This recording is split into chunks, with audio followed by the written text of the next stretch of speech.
Акшамлар хайыр октябрьнан 10 эфирде заман Қырым ве дүнияда алған хаберлерінен таныш етмеге азырмыз студияда сіздерімен Шевкет Аматулаев. Селямлайым. Женева конвенциясы ясақ еткен арби жинайет. Украинаның тышышлері назерлігінде Русия ордусына Қырым сакинлері чағырылмасына бойле сесленділер. Ярындан ишғал етілген Қырымда күз чағыруф компаниясы башлатылмақта. Генчлеріні Русияның Қараденіз флоты ве Русияның Женебе арби округына қызмет етмеге йоллайжақлар. Назир Дмитро Кулеба қайдеткенне көре айны бұл округнан арбилері Украина шарқындаки женгте иштирак ете. Бойле алда ярамада сакинлері арби жинайет құрбанлары ола. Чүнки халқара құқығы ишғал етілген территориядан аскерлікке алынуына ясақ ете. Назирлікте бұл 12-ші қанунсыз чағыруф олғанны қайдетіп, ишғалжілер япқан жинайетлеріні Русияге қаршы башлатылған даваға қошмаға ішандырдылары. Що стосується всіх тих злочинів і порушень, які вчиняє російська окупаційна адміністрація в Криму, то всі вони належним чином документуються, фіксуються. І, безумовно, настане час, коли всі вони додадуться до справи, і Росія понесе за них відповідальність. Қырым Украина еркенна қайтарылмасы суалы ярмада азат етілмегенне қадар ачық олажақтыр. Бойле Назир Дмитро Кулеба Русия президентінің меслячысы Дмитрий Песковқа жауап берді. Украина президенті Володимир Зеленский ишғал етілген территориялар Украина еркенна қайтарылажаға қанда умут еткенне жауап берер екен. Қырым проблемасы жоқ, сан кедерсін от чезілген меселе деді.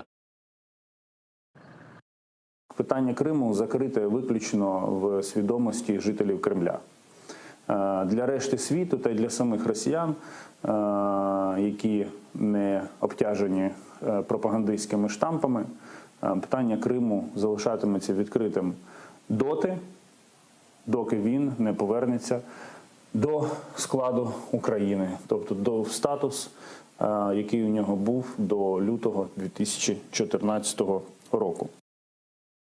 Украина президенті Володимир Зеленский октябрьнан 25-шінде кечірілежек ерлі сайлауларға қатнашмаға ве бұтын Украин соравы кечірілежегіні илян етті. Президент өз видео мұражатында айтқанына көре 5 мұйым суал берілежектір. Президент офисінде аңлатқанларына көре девлет юлбашчы инсанларға девлет қайсы юнелешті инкишаф етмек кереклігіні белгілемек үшін имканлар бере. Референдумға көре бұл сорғу ичбір адлие нетижеге кетірмейжек. Суравның форматы да белгіленмекте. 25 жовтня на виборчій дільниці я задам тобі 5 важливих питань про те, що ми обговорюємо на вулиці, на кухні та в інтернеті, про що сперечаємось з друзями, батьками або таксистами, про те, що раніше нас ніколи не питав. Чи не вперше в історії незалежності ми запитаємо: а що думаєш ти? Чому твоя відповідь важлива? Тому що буде так, як вирішиш ти. Тому що Україна – це ти. Неділя, 25 жовтня.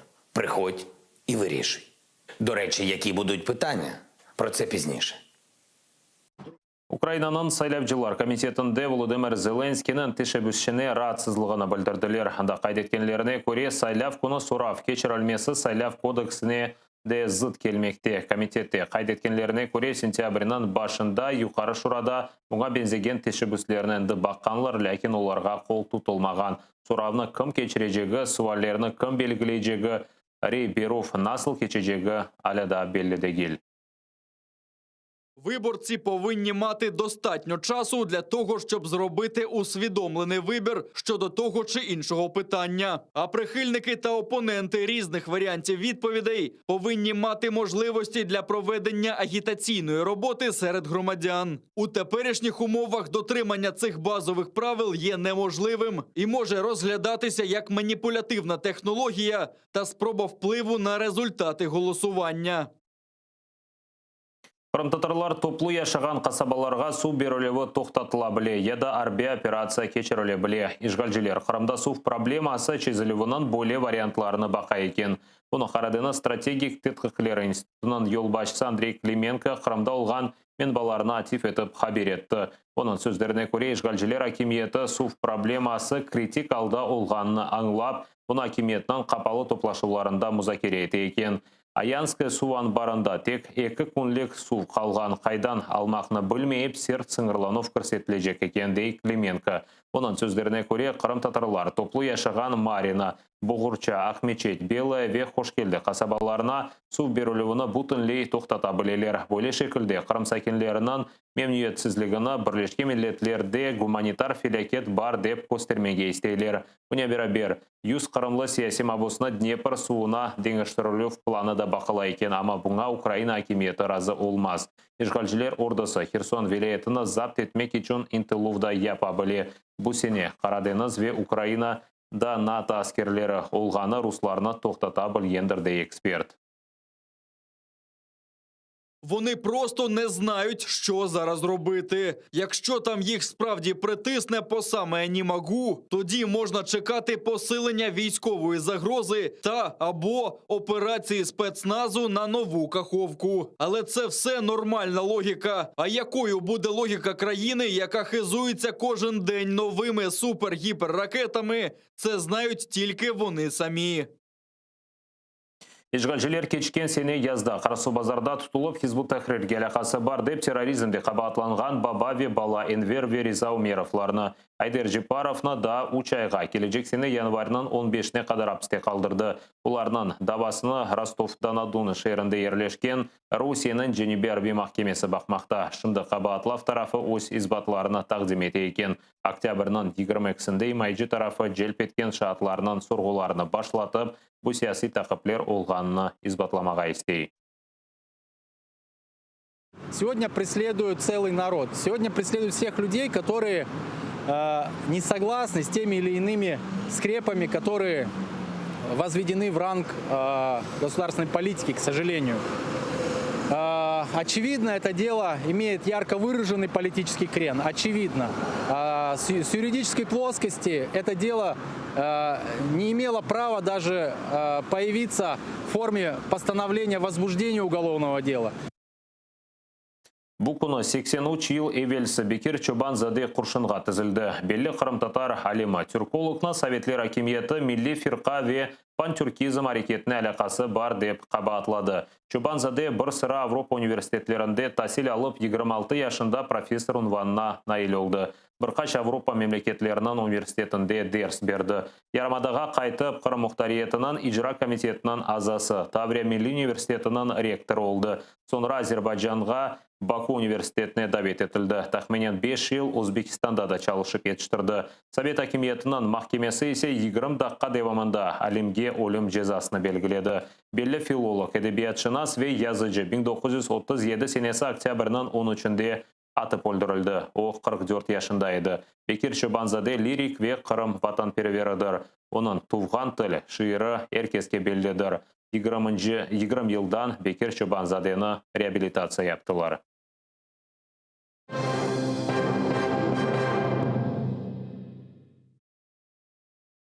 Авропа бірлігі девлетлерінің тышышлері, назирлері Русия мұхалифы Алексей Навальный зерленмесіне алақасы олмасында шекленгенлерге ве Беларусь президентіне қаршы яңы сайлаулар кечірілмесіне қаршы шыққаны үшін санкциялар көрсетті. Бұны Люксембургта олып кечкен Корошевде Авропа бірлігінің тыш мәселелері бойынша өкен темсілжесі Жозеп Борель айтты. Навальный зерленгені үшін Русияге қаршы санкцияларны Франкистан ве Алмания көрсетілмесіне теклиф еткен.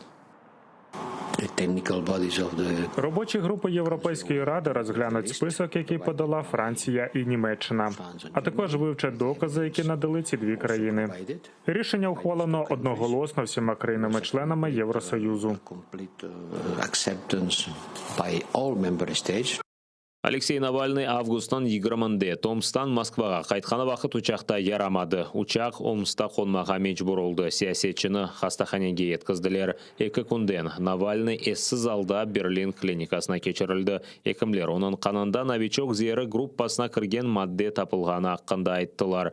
Қан талиллері Франкистан ве Исвечри лабораторияларында yapılған. Русия есе бұтын қабатлауларына арететі. Санки Дерсін Омск хастаханесінде yapılған қан талиллері иллерінде ич бір зер тапылмаған. Авропа бірлігі девлетлерінің тыш ішлері, назирлері Александр Лукашенко ведигер Беларусия саясетчілеріне қаршыда санкциялар кірсетті. Авропа саясетчілері Беларусия президентінің сайлаулары бозулар әлі кечірілгеніне ве нәтижелері фальсификация япылғанны таны. Евел Авропа бірлігі Лукашенконы 40 саясетчіден ибарет олған санкциялар жедвеліне қошмаға істемеді. Ләкин Беларусия президенті яңы сайлаулар кечірмектен вазгечкені үшін қарарларына деңіштірділер. Внесення нових імен до списку, схвалене Радою Євросоюзу на її останньому засіданні, це відповіді на мінливу ситуацію в Білорусі. Ми знову побачили жорстку і непропорційну відповіді на протести. Влада Білорусі не висловила наміру вступити в переговори і допустити місію ОБСЄ.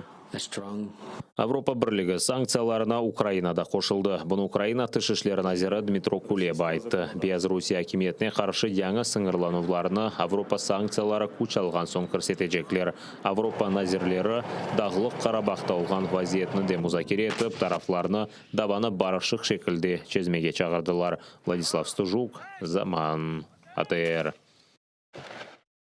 Тестлену сайысыны екі кереге арттырмаға ве дистанцион тасил кірсетмеге істейлер. Үкімет адаптив карантинны елінің сонына қадар девам еттірді.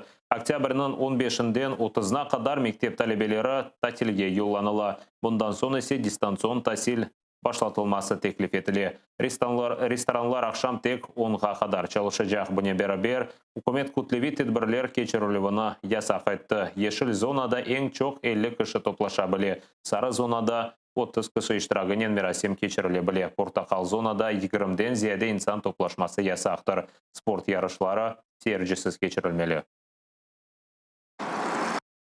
Це потрібний крок, щоб гарантувати більш безпечне середовище для українців.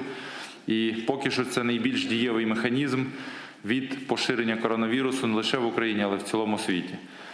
Світ продовжує бити антирекорди і посилювати карантинні заходи.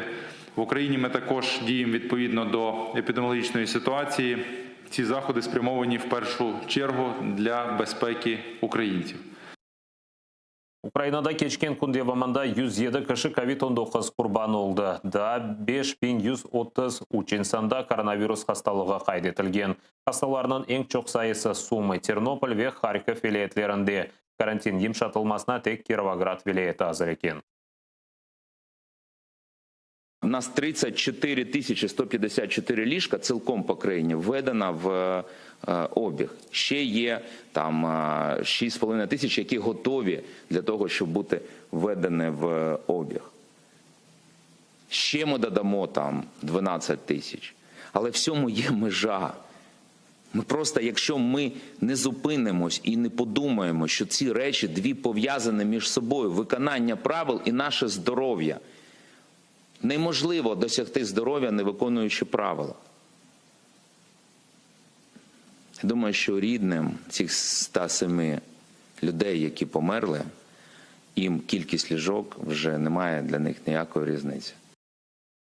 Ишғал Қырымда COVID-19 хасталығы 158 инсанда қайдетілді. 2 кіші вефат еткен. Бөле статистиканы ишғалжілер акиметі тарқатты. Ахмеджетте маршала Василевского соқағанда олған амбулаторияны қапатқанлар чүнки екімлерінің чоқысында коронавирус хасталығы белгіленген. Регистратурада çalışқан қадын хасталықтан вефат еткен.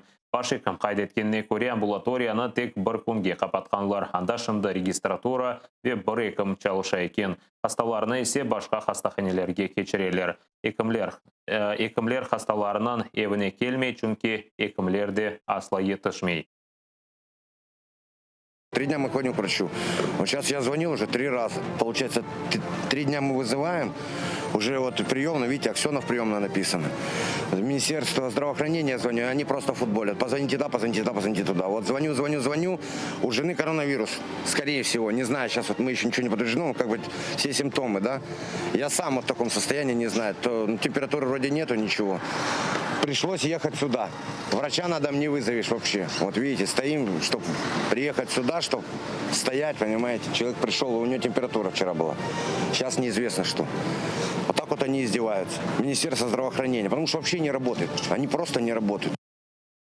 Русини заретенде olgan Джинкеверлер Зайцева ве Веселая жеварында турган Украина арбилері позицияларны граната атыжыларнен уджуметкенлер кеченлері душман күчлері еді кере атышкес режиманы бозған. Бүгінгі уджумлер нәтижесінде Украина арбилері арасында ғайыплар жоқ. О штабында хабар еткенлеріне көре жевап оларақ атыш açмағанлар. Поблизу Авдіївки, що на Донецькому напрямку, ворог застосував ручний протитанковий гранатомет та стрілецьку зброю. Після 19-ї години вечора збройні провокації з боку російсько-окупаційних військ продовжилися на Луганському напрямку. Поодинокі постріли з автоматичного станкового гранатомета було зафіксовано біля Новолуганського та двічі в районі населеного пункту Камишуваха. І також противник відкривав вогонь зі стрілецької зброї в районі Оріхового та здійснив неприцільний обстріл позицій українських воїнів неподалік Майорська. На цій ділянці ворог застосував автоматичний станковий гранатомет та випустив декілька черг зі стрілецької зброї. Saat қазір olған соңғы хабарымызды депіңізге қайырлы ақшамлар тілейм. Аты ерден есе айырылмаңыз көрішкенше.